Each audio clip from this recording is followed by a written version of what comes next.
そろそろ遺言を書き換える頃合いじゃね。 All right, let's talk about Shogun Episode 6, Ladies of the Willow World. Before we get to the episode, I do want to acknowledge some feedback that's come in from previous episodes. Dylan from Portland, Oregon wrote into decodingtv@gmail.com. Hey, David, just wanted to write in about a comment you made at the end of your discussion about the last Shogun episode. You were talking about how Toranaga played the council by resigning because they're such sticklers for bylaws. You said it a little sarcastically, but I think it's a point that's super relevant to the whole framework of the show. The reason they're such sticklers is because those rules protect them from each other. If they started bending and breaking those rules, they know they would be picked off by others. They're fighting a political war with Toranaga, but also with each other at the same time. I think a lot of the depth of the show comes from not how it's not just two sides facing off against each other. It's many sides where alliances are muddy and will shift. It's the same reason they reject all the possible replacements, because they don't dare give another council member a new ally that could be used against them, end quote. Anyway, Dylan's email goes on, but I thought it's a great point, and I say most things sarcastically. It doesn't mean I don't actually think what I'm saying is true. David responds sarcastically to everything I say on this show. I constantly feel bad about it, but I just have to remind myself this is just how he is. We also got a comment at YouTube at youtube.com/decodingtv or at decodingtv. This is actually how a lot of people are experiencing Decoding TV, is through YouTube. One comment said about why people look down on Blackthorn in the show. This person said, quote, "It's not only about culture, but social class. Blackthorn is like one of the Beverly Hillbillies moving in with a bunch of California millionaires. He is simply a sailor like those Japanese sailors earlier in the show. His father was a poacher, a hangable fence in 1600s England. In England, the staff would have figured that ordering death for touching a bird was an exaggeration. A good old-fashioned flogging would be enough. England of 1600 could be as horrifically violent by today's standards as Japanese come across here. In some ways, the show fails because the audience can impose modern eyes on Blackthorn's attitudes that are just as inaccurate as imposing outside and modern values on 1600 Japan," end quote. So anyway, a couple great comments there about Blackthorn's class, and also what 1600s England must have been like. Probably not super pleasant. Probably not like the London of today. So that's true, because we, up until this point, and even through this episode, we don't get any sense of what was life like. I've kind of been waiting that like some sort of episode that was going to cut to we're in England, but like that's never happened, right? So, right, and maybe we'll never get that. And I think the show would be fine if it's uninterested in even exploring that. We get enough through the character here, but that's definitely worth pointing out as an acute observation, because the show does not give us that cultural context. It's very easy then to just apply a modern lens to how we view the character, because the show doesn't give us the tools, or it doesn't have the time to want to do that itself. Patrick Klepek, what did you think of this episode overall? I think it's a really great, like, deliberately quiet episode where just everything is simmering beneath the surface before, I think, much like the earthquake in the previous episode, things are about to get very, very loud in this show. It seems like this is an episode where the characters get to be with themselves, with others, before the cannons hit the fan, so to speak. It's very much a drumbeat to war, and we know where the episode ends, and kind of like what we can expect from that kind of the concluding arc of the season. But I like that this show and this episode really accentuates this, constantly finds time for its characters to just exist, be with one another, and the plot moves, but it doesn't feel like the show is in stasis. It doesn't feel like it's bottling them up in order to let characters have moments. It's really elegant in its ability to have like this big A plot keep moving along, and these characters still have meaningful moments that, as that A plot moves along, it'll give it more gravitas when the big moments occur there. And it's just this. I think this episode is a wonderful example of really moving these individual characters along, and then putting them all in a position where literally anything could happen next in this show, and I would believe you. So I really great, strong character work in here that I thoroughly enjoyed. I think this show has hit upon the perfect formula for what David Chen wants in a show, which is having 99% of the episode being people in rooms talking about their feelings and honor, and then have at some point, one shocking act of violence. That is basically this episode, the last episode, and the previous episode. That's basically been what the formula has been. Yep. And it's been a massive success each time. And so I'm loving the show great episode. Maybe not as good as the last episode, but still Sure. very, very solid. And the show continues to deliver on everything I'm looking for. I'll say one other thing, which is this is a show that trusts its audience. Like, Yeah. I think actually parts of this episode were quite confusing, and we'll try to clarify it, as we talk through it. But the show doesn't like really handhold or explain anything that's happening. It's just like, we're showing you a flashback. We're not going to explain who's who in the flashback or what. You're just going to have to get it. And Well, one thing I'll say, you can take greater leaps in storytelling when you are telling a show week to week, when the audience will have time to digest it, reflect Mhm. upon it, potentially rewatch it, listen to podcasts. Like, Mhm. there is a whole, I do think you can do things that are more confusing. Trust your audience, knowing that if they don't get it at first glance, there are other ways for them to fill in and understand and contextualize that information that is completely shot out. I was going to say a canon. Didn't mean to do that on purpose, but is abandoned when the Netflix model, the binging model, says to you, reflection, thinking about what happened, I think you should just get to the next episode. Maybe we'll figure it out there. And that, I think that influences everything down to the script level when you are building a show that way. And maybe that doesn't explain how they arrive at these, and they're just being like, hey, we're just going to trust the audience. And if it was a binge show, if it was a weekly show, maybe they don't know that while they're building it. But I think the result is the same, in which, like, when you're able to like have people come and listen to us talk about it, like really break it down and help explain it for them, that is healthy and allows a show to be denser. And I think we lose something in that when shows are just force fed to you 8 episodes at a time. No disagreement. All right, let's talk about what happens in the episode and spoil it. This episode begins with a flashback to 22 years ago. We meet Mariko as a young girl, and we see her become friends with Lady Ochiba, who is known as Ruri at the time. That's one of the big confusing things, is like, Lady Ochiba is the same character as Ruri. They're the same person. But yeah, they're friends when they're little. Mariko's father and Toranaga are not fans of Ruri's father, who is ruling at the time, and together they conspire to assassinate him, which paves the way for the rule of Taiko in the present day, the peaceful rule that ended right before the show began. We also see Mariko training for combat and getting married off to the Toda clan, which she's not super psyched about. I was going to just keep going, Patrick, but let me know if you have any thoughts or you want to pause on any of the stuff I've One thing, maybe you remarked on it on last week's episode, but the music cue they have for Lady Ochiba is tremendous. I mean, this show has a great soundtrack. I'm sure by the end of it, it's going to be added to my rotation of just, I like to listen to television movie soundtracks when I'm writing. And this has a great one, but the menace on, go back and watch any scene where it's like she's clearly scheming is just like, it's so, I mean, the show just, like, it's a very subtle show at times, but then when she is on screen, they just layer on this music cue that's like, oh, this lady sucks, or like, she's up to some shit. Does she? Man? Does she suck? I don't know that she sucks. Suck is the she has ulterior plans for everything that's going on. That's true. The show's like, keep an eye on this one. And it just lays it on thick. It's just like, if you don't know, then the music cue is meant to make you understand. I just wanted to point out, because every time she is singularly on screen, you hear that cue come up, and it's really well done.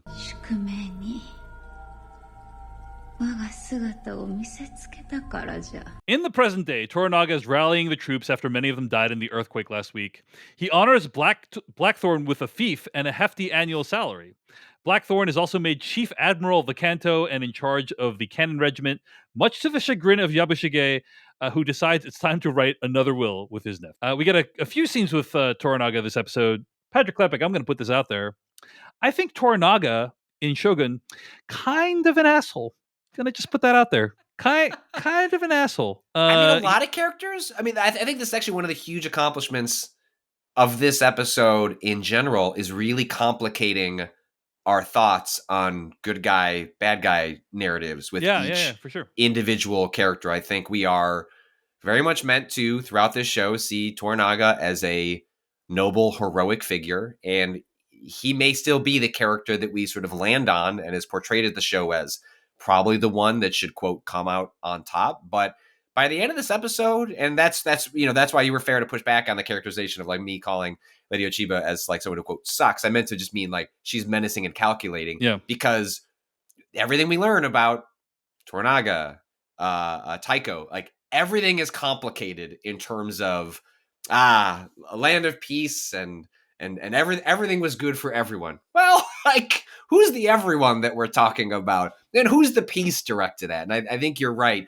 And I think it's a great part of this episode that lands you in very complicated gray areas with many, many characters on the show. Well, that's all true. I don't disagree with any of that, Patrick, but I just think he's not really a people person. No, he's not. No, he's not. Don't come to him with problems. Yeah, no, I don't have to. Very much, I don't have time for this shit sort of guy. Buntaro goes to him and says, "Hey, I'm sorry for being a dick to Blackthorn." And Toranaga says, "Hey, stay away from your wife for 7 days." Meanwhile, Blackthorn tries to get out of Japan still, but Toranaga is still convinced the Portuguese are friends. And he also offers to attack ports controlled by the Catholic regents, but Toranaga is still convinced the Portuguese are friendly, so he tries to shut the whole thing down. To try to placate Blackthorn, Toranaga asks Mariko to accompany him to a brothel. Really curious what the logic is there, I mean, I understand the logic. I don't think it's I think he's trying to like calm things down, but he's doing things that will arguably inflame things.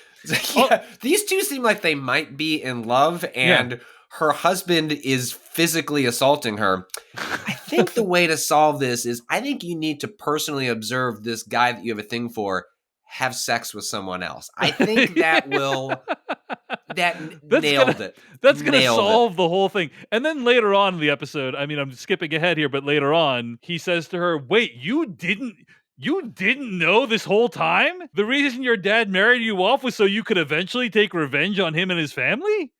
What? It's like, Toranaga, guy. Read the room. Read the room. You might be a masterful military tactician, but when it comes to matters of the heart, Toranaga needs some work. Not a people. Needs better bedside manner. Got to be honest. Absolutely. Or not. He seems to have gotten this far. Maybe he does. Maybe he doesn't need it. Mariko tries to negotiate a price for a courtesan for Blackthorn, and the bulk of the episode involves them visiting a brothel, which is also known as the Willow World. They arrive and meet Lady Kiku, who pours sake, explains the meaning of the Willow World. She also explains what the Willow World offers while Mariko translates. She invites Blackthorn into a private room, but Mariko declines to join them. He is then delivered home the next day. And again, in these whole sequences, and I talked about it a little bit last week, it's so fascinating how the show handles translation, right? Like Mariko is this translation layer, but she also has feelings on what is being said by all like the different parties. And so she will often apply her editorializing to the translation that is given. And that is done very powerfully in this scene at the Willow World when she translates what the courtesan is saying in the first person, right? Which is not something that she typically does. I ask you into my openness. I ask you. That is a editorial choice that she makes, and it kind of is a way for Mariko and Blackthorn to connect through another person's words. I don't really buy this relationship that much. I mean, Buntaro is kind of shitty, and so I get that, but like, I sense that there is a lot of affection between the two of them, but I think the show is trying to make it feel like it's this epic love story, and I don't quite feel that way. Patrick Klepek, what do you think of this whole scene at the brothel? Totally agree on like the presentation of language front. It's just so fascinating to watch the different ways that they approach that, because it's done with such care and deliberateness, which is just not what you normally see in shows of this scale or shows dealing with multiple languages. But I couldn't help be reminded of like that whole sequence you're talking about where she's speaking kind of in the first person. I mean, it's coded as a sex scene between the two of them. And I couldn't help be reminded of there's a sequence in the second season of The Bear. I'm not trying to spoil too much, but there's a scene where they're putting screws in tables. That is also when these two characters are screwing under a table, and and it's highly coded as a sex scene between the two of them. Agree to disagree. On that, I think it can be read that way, right? Like, or at least there's like enormous amount of tension. Whether you want to code there's an enormous amount of people on the internet that want to read it that way. I will agree with that. Sure. Okay. Well, David Chen on the other side of something. Big shock. But No, it can't be that. And I've got a podcast, and so, but I think you'll agree with me that they're both like emotionally loaded. Whether you end up, I think this one is very sexually coded. Whether you agree with the bear one, but they're playing in similar spaces, which is to use what could otherwise be a very innocuous moment between two people to just fill with an enormous amount of tension and emotion that is just wonderfully shot. I mean, I was on the edge of my seat as I was watching a sequence that is just translation, is just localization in a way that is otherwise so perfunctory in other stories, and here is just loaded with so much subtext. And it's really a payoff for the work they've done earlier in the show to sort of gear you up for how they're going to handle this exchange between Mariko and other characters, and obviously Mariko and Blackthorn specifically. So just an exquisite scene. But I am with you. At this point, I'm less concerned about white savior narratives as much as I'm a little bummed that, like you were clearly seem to be headed toward some sort of sweeping love epic, however that's resolved, or whether they actually get together. And I just don't know that I fully buy the emotional connection. These are two people in extraordinary circumstances. Yeah. Of course they would be close. And right. It's possible for two people to experience sexual desire, to be close, and not necessarily fall sweepingly in love. It's sort of just a contextual situation of emotional highs, and maybe it'll end somewhere messily in between by the end of it. But if it's meant to be like, these lovers who just share a glance of a hand as he goes off to do his sacred duty to have sex with this beautiful woman, that's working less for me, but it feels like such a minor qualm in a show that is otherwise operating at such a high level. There's that scene where she walks past him and his hand kind of brushes hers, and that's a beautiful scene. And a lot of people, I've been reading a lot of recaps that describe it as very erotic, and that's just not the vibe I'm getting from these characters. It's very more of I'm sorry. It's very there's a tenderness to it that I also greatly appreciate, but it's just not. It's not. I don't like the translation stuff was very erotic, but when he just touches her on the hand, it's a very tender moment that I appreciated. I did not find that erotic though, personally. No, I actually just I think we're on the same page with the interpretation of both those. That was more, she tells him like, don't embarrass us, right? You are about do your job. Yes, this a thing is about to occur. Everyone knows the stakes, understand the stakes, and I think that was him. I felt that particular sequence was him just acknowledging to her like the emotions between them, and that what he was about to do felt like a violation to some degree, but he wanted to acknowledge that in some way that was expressive physically. So I think we're on the same page there. I also really appreciate the touch that the next morning she kind of delivers him to the village, and he says something like, tell Lady Kiku it was an incredible evening and I'm so grateful for it. And then she's like, the Anjin wishes to express his gratitude. She like plays down what he's saying and what she says to him too. And it's just like, it's a very minor editor. It's a very she took it down by like 30%, and I really appreciated that part of it. Please tell Lady Kiku I don't have the words to thank her. We had a bunch of scenes in Osaka this episode as well. We learned that Ishido has taken the regents prisoner and has locked the whole city down, claiming that there's a plot to kill the heir. Hiromatsu makes a totally badass escape, and he goes back to tell Toranaga what's going down. Hiromatsu and Toranaga discuss whether to execute Operation Crimson Sky, which I don't think is a very intricate plan. It's basically just bum rushing Osaka Castle, as far as I can tell. We have this new Operation Crimson Sky. We all just run towards this place as fast as we can. Master but anyway, tactician. Toranaga's not into it at the time. Anyway, later we cut to the regents and Lady Ochiba. They're watching a play. She sees her life story dramatized and has a flashback. It turns out the Taiko could not have a son with his wife, so he had one with Lady Ochiba. Ochiba and Ishido try to recruit the actor playing the Taiko, aka Lord Ito, into being the 5th regent. Later, they vote on Lord Ito to be the 5th regent, but Lord Sugiyama refuses to participate until the hostages are released. Ochiba is pretty pissed at the delay and explains that she's had a vendetta against Toranaga, who planned her father's murder. Lady Ochiba also reveals she had to do a lot of unmentionable shit to have the Taiko's heir, including basically taking on fate itself. Ishido Seemed to then imply she was drugged a lot as well.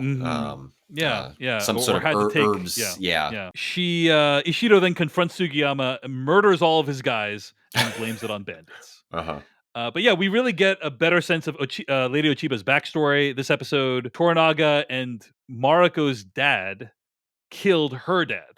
Yeah. So they really have a lot of beef that goes way back that I assume is going to be resolved somehow in this show. And and any other thought? I mean, I think she's a really terrifying figure, and somebody who's very formidable. And she kind of came out of nowhere, a couple episodes ago to be like, now she's like one of the main players. Actually, I think it was just last episode, if I recall correctly. Yeah. I think she might have appeared very briefly in an episode prior, but she very much is like the secret end boss, like that has appeared. Like, you know what I mean? It's like, wow. You thought this was like the enemy, but secretly behind the scenes is Lady Ochiba. And I think that makes a lot of sense for a show that is deeply rooted in history and emotions. Like she has a stronger connection to these characters. And so for her to be kind of the final culmination of the timeline of these characters, I think despite the fact that she has had very minimal screen time, they've used her time incredibly effectively for you to understand why she will probably be if not like the key player, one of the key players to how the end of this saga plays out. And I like the fact that she's one-dimensional for a while. It's like, ooh, kind of like a Littlefinger type character, like in the background, just sort of manipulating these men. And where we arrive at here is, yes, she is stone cold, but like a tragic figure who has been manipulated by fate, circumstance in a way that you cannot help but feel a deep understanding for why she is righteously angry and about what has happened to her, what her life has been. And so to set up characters this complicated as we like head towards the end game of the show is incredibly exciting, because it's richer to not have one side to root for. It is more just, I don't know where this conflict and where these characters end up, and her included. Yeah. One of my favorite bits is how she kind of emasculates Ishido constantly. There's this moment when she explains what her backstory is, and Ishido's like, oh, dude, you got to tell everyone about this. Like, if you tell everyone about this, like, oh man, Toranaga's so toast. And she's like, well, why would I do that? You guys can't do anything against him anyway. Like, you guys have already failed horribly at doing the basic task that I wanted, which is killing Toranaga. So why would I do any of this? Why would I endanger myself for any of this? You guys got to figure this out. So I really appreciated that part as well. But yeah, she's awesome and a great character, and looking forward to seeing how this all plays out. At the end of the episode, Toranaga learns of Sugiyama's death and decides to join forces with his half-brother to execute Operation Crimson Sky. So that is where we seem to be heading as the show barrels toward its conclusion. There's a couple of other scenes worth mentioning. We get a brief scene of the Portuguese priests. They think about turning to Toranaga as a friend, but one of the priests doesn't like Toranaga being a Minowara. And then I did just also want to re-mention that scene with Toranaga and Maruko. Toranaga kind of drops Maruko's life purpose on her incidentally, like he's like, wait, you didn't know that the whole reason you're still alive is to take revenge? It's like, okay, Toranaga, let's say she didn't know Toranaga. Is this really the best way to tell her? You know what I mean? Like by saying, hey, were you so dumb that you didn't know? Toranaga, kind of an asshole. That's kind of what I think. I agree. I feel like that pre-scene is setting up. We'll see how it all plays out. But it's like, oh, you forgot about those guys, right? Like, oh, they're here, and they're thinking about maybe helping Toranaga. And right when everything seems bleakest, the priest will somehow have something that helps them. Like when Operation Crimson Sky goes poorly. It seems like they're setting... The night is darkest before the dawn until the priests arrive. Basically. Yes, I don't know with what, but it does seem... Well, aren't they off training? Like, converted... I'm trying to remember.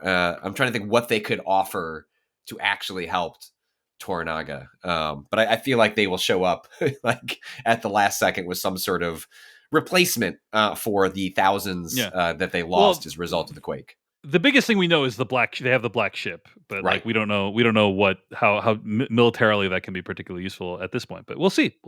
Any other thoughts on this episode of Shogun, Patrick Klepek? No, like I said, it feels like the show is about to get very loud. Is it 8 or 9 episodes? 10 episodes. 10. Oh, so okay, we have a little bit longer than I thought. I was trying to gear myself up for. Yeah, you thought that next week would be the penultimate episode? No. Yeah. Well, I mean, it has vibes like that, which is, hey, we're sort of, and it is like setting up for its concluding arc. But that's exciting. Like I didn't realize it was a full 10. So because it feels like the show is sort of divided into chunks, and it was not going to surprise me if it was going to be a 7, 8, 9.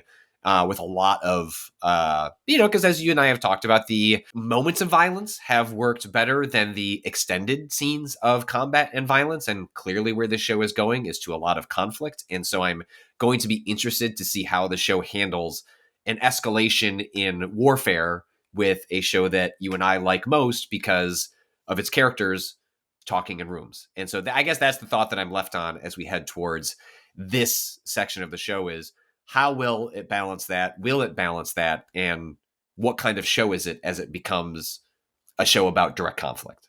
Yeah. And I'm curious what the final episodes are going to look like. This is not a show that looks cheap at all, but I do feel like they have saved a lot of their money for what I assume will be the next few episodes, and we're going to have, I assume, big war scenes with hundreds of characters fighting each other. So we'll see how that all plays out. But this is a show that looks like it cost $20 million an episode. Patrick. Absolutely. Hey everyone, David Chen here. Thank you so much for watching that video from Decoding TV. If you want to get an audio version of the show, all you got to do is go to podcast.decodingtv.com. And if you want to support what we do, get ad-free episodes of the podcast and also bonus episodes of the podcast, go to decodingtv.com and become a paid member. Of course, you can also like and subscribe for more. We appreciate it. Thanks. See you later.